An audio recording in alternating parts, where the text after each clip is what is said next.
With weak expansion predicted and tensions between workers, government and police high, South Africa is facing a drain on growth. I'm joined down the line by Geoff Parr, Economist at Norton Rose, to discuss the current economic and political economy. Geoff, thank you for joining me today. Let's start by looking at the growth of the economy. The IMF predicted weak growth from South Africa as little as 2.6% this year. How much of this is down to a spillover from Europe's debt crisis? Well, I think, in South African market, growth in gross domestic product does depend quite heavily on exports. And you should remember that trade still makes up more than half of GDP in South Africa. The last few months have seen quite a precipitous worsening in the trade deficit, which is obviously reflecting weaknesses in export as well as surges in imports. Now, perhaps some of that is down to the situation in Europe, as it still remains one of South Africa's biggest trading partners. Now, we can't not touch on the current workers' strikes. The latest news is that the strikes are spreading from the mines and are now into the public sector. As you're based in Johannesburg, can you tell me what is the feeling on the ground from the workers there?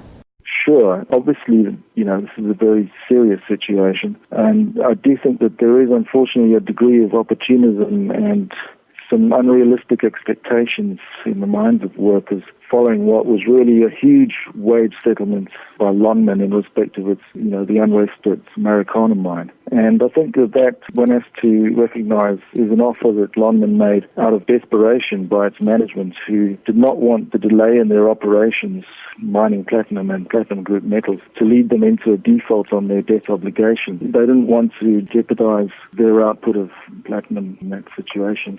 Certainly, though, there seems to be a feeling, I think, amongst workers that with or without the support of their trade unions, they might be able to extract bigger wage settlements from their employers than they previously thought was possible. And I think even workers whose wages are actually covered by existing settlements lasting a year or two into the future with industrial bargaining councils are tending to, reopen and wanting to revise their wage demands. Now, unfortunately, I think the impression has also been created following the Marikana tragedy that violent labour unrest pays dividends, and we'll have to hope that this doesn't recur at all.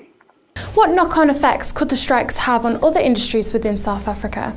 The knock-on effects of this are already being felt at other mines throughout South Africa. And just to remind you, the mining sector is still very important to the South African economy. It constitutes up to 20% of the gross domestic product. So that even the spreading of this unrest to the other mines in the country, including Amplats and Anglo Gold, will jeopardize the outputs and exports in the mining sector. And then also because the labour productivity in South Africa is quite low, recent studies showed that about 70% of the value created by South African workers is repaid to them in the form of wages. That doesn't leave a lot to pay for raw materials and for other costs of operating a business.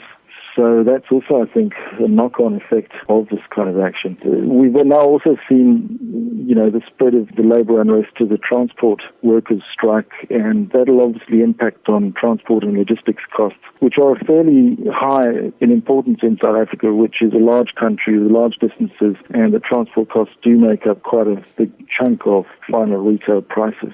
What effect have these protests had on international investors' view of South Africa, both structurally and fundamentally?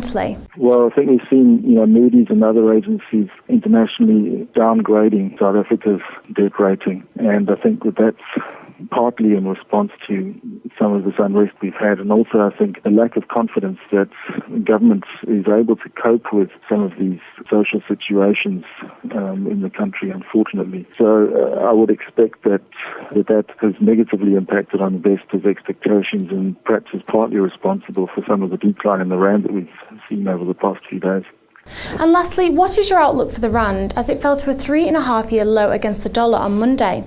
I think, unfortunately, the outlook for the rand is fairly gloomy at the moment, and I think it's probably going to remain at these lower levels for the foreseeable future. There's definite need for some balance of payments adjustment, and probably a weak rand is the way to do it. And in fact, there are elements within the South African government who insist that a weaker rand is good for export growth, and so there may not be any will to kind of strengthen or shore up the strength of the rand in the short to medium term. inflation. And I think also because of fairly dangerous potential at the moment for a wage cost spiral to begin operating in the wake of all this labour unrest and wage increases, that might also pose some more inflationary pressures in the economy, which would also be a factor arguing for continued rand weakness.